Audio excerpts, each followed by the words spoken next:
সন্দীপ ঘোষাদের তাড়িয়েছি,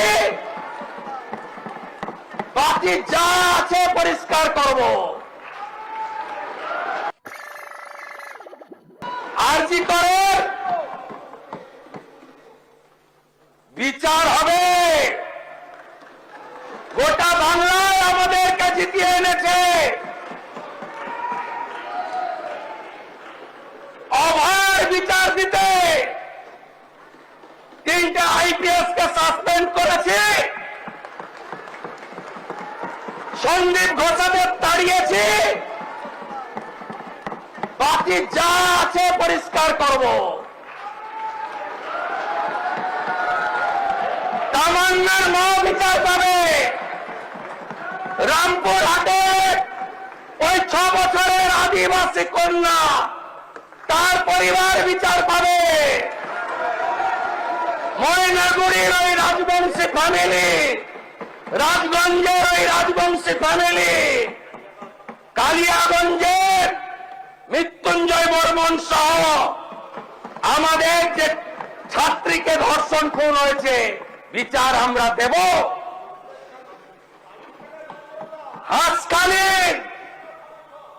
হাসখালির নমসূত্র পরিবার, কামদুনি থেকে Kasba law college, zero tolerance, zero tolerance. RG করে বিচার হবে, বিধানসভায় শুভেন্দুর হুঙ্কার, কান্নায় ভেঙে পড়লেন অভয়ার মা। দর্শক, এইমাত্র আপনারা দেখলেন পশ্চিমবঙ্গ বিধানসভায় সেই বহুল আলোচিত মুহূর্ত। মুখ্যমন্ত্রী শুভেন্দু অধিকারী যখন আরজিকর কাণ্ডে বিচার নিয়ে কঠোর বার্তা দিচ্ছিলেন, তখন গ্যালারিতে বসে থাকা নির্যাতিতার মা তথা বিজেপি বিধায়ক রত্না দেবনাথ আবেগে কান্নায় ভেঙে পড়লেন। 2 বছর ধরে একটি পরিবারের অপেক্ষা, একটি মায়ের ন্যায় বিচারের দাবি এবং বাংলার মানুষের প্রশ্ন সব যেন এক মুহূর্তের সামনে চলে এসেছে। নমস্কার, আমি পাপাই, আপনারা দেখছেন news point Bangla. News point বাংলায় আপনাদের সকলকে স্বাগত। আজকের ভিডিওতে আমরা বিস্তারিত আলোচনা করব আরজিকর কাণ্ডের নতুন মোড়, বিধানসভায় মুখ্যমন্ত্রীর বক্তব্য, সিবিআই তদন্তে কোথায় পৌঁছেছে, কেন কয়েকজন শীর্ষ পুলিশ আধিকারিক তদন্তের আওতায় আনা হয়েছে এবং কেন এই মামলা এখনো বাংলার রাজনৈতিক ও সামাজিক আলোচনার কেন্দ্রবিন্দুতে। ভিডিওটি শেষ পর্যন্ত দেখুন। ঘটনাটি কি হয়েছিল দর্শক? আরজিকর মেডিকেল কলেজে ও হাসপাতালে তরুণী চিকিৎসকের মৃত্যুর ঘটনা সামনে আসার পরেই গোটা দেশ স্তম্ভিত হয়ে গিয়েছিল। হাসপাতালের মতো একটি প্রতিষ্ঠানের ভেতরে এমন ঘটনা কিভাবে ঘটতে পারে, এই প্রশ্ন উঠছিল সর্বত্র। চিকিৎসক সমাজ আন্দোলনে নেমেছিল, কলকাতা থেকে দিল্লি পর্যন্ত প্রতিবাদ হয়েছিল। সোশ্যাল মিডিয়ায় লক্ষ লক্ষ মানুষ বিচার দাবি করেছিলেন। একটি নাম, একটি মুখ, একটি পরিবারের কান্না তখন বাংলার বিবেকে নাড়িয়ে দিয়েছিল।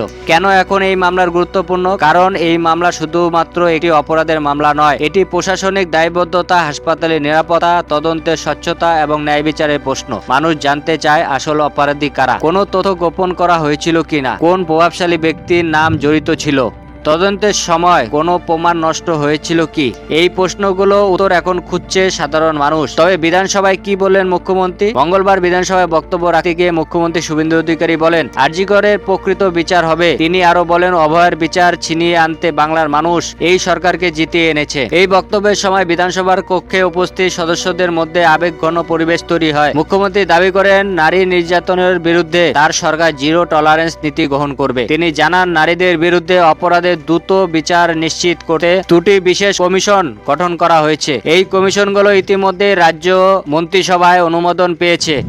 তিনি বলেন, কামদুনি হোক, হাসখালি হোক, কাসবা হোক কিংবা আরজিকর, প্রত্যেকটি ঘটনার বিচার হবে। কেন নতুন করে খোলা হলো আরজিকরের ফাইল? দর্শক, সরকার পরিবর্তনের পর সবচেয়ে আলোচিত সিদ্ধান্তগুলো একটি ছিল এই মামলার নথি নতুন করে খতিয়ে দেখা। কারণ দীর্ঘদিন ধরে অভিযোগ ছিল, তদন্তে অনেক প্রশ্নের উত্তর পাওয়া যায়নি, অনেক অসঙ্গতি রয়ে গিয়েছে, অনেক তথ্যের ব্যাখ্যা এখনো স্পষ্ট নয়। এই কারণে নতুন করে তদন্তের গতি বাড়ানো হয়েছে বলে দাবি করা হয়েছে।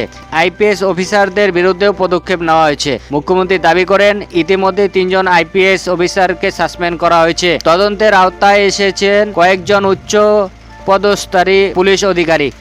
সিবিআই তাদের জিজ্ঞাসাবাদ করছে বলে জানা যাচ্ছে। এতে নতুন করে প্রশ্ন উঠছে, তদন্তের প্রাথমিক পর্যায়ে কোনো ত্রুটি ছিল কি, নাকি তদন্তে বাধা সৃষ্টি হয়েছিল? তবে সিবিআই কি খুঁজছে? দর্শক, যখন কোনো বড় মামলা সিবিআই নামে, তখন তারা শুধুমাত্র ঘটনার দিন, ঘটনার আগে এবং পরে কি ঘটেছিল সেটাও খতিয়ে দেখে। কারা ঘটনাস্থলে ছিল, কারা সিদ্ধান্ত নিয়েছিল, কোনো তথ্য পরিবর্তন করা হয়েছিল কি, প্রমাণ সংরক্ষণের ক্ষেত্রে কোনো গাফিলতি হয়েছিল কি, এই সমস্ত বিষয়ই তদন্তের অংশ।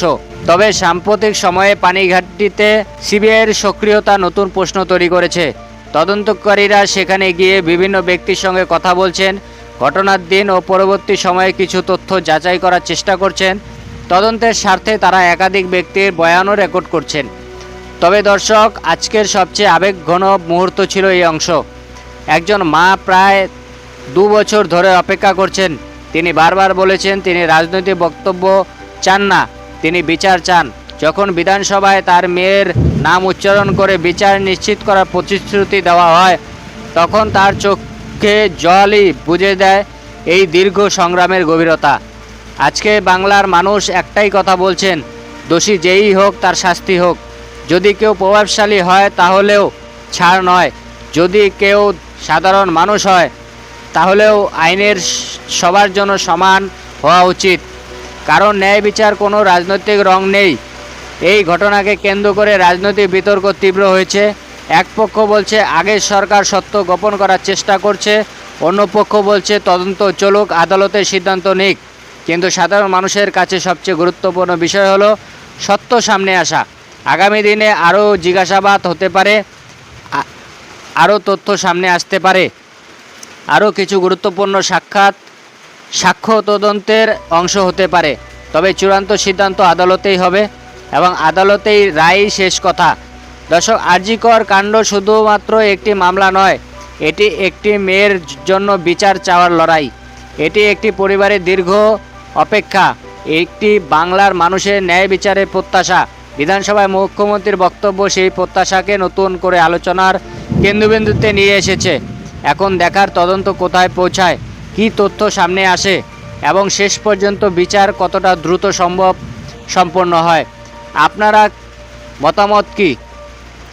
মতামত কি? আপনি কি মনে করেন এই মামলার সমস্ত সত্য সামনে আসা উচিত? কমেন্টে অবশ্যই জানাবেন। ভিডিও ভালো লাগলে লাইক করুন, শেয়ার করুন এবং চ্যানেলটিকে সাবস্ক্রাইব করতে ভুলবেন না। ধন্যবাদ।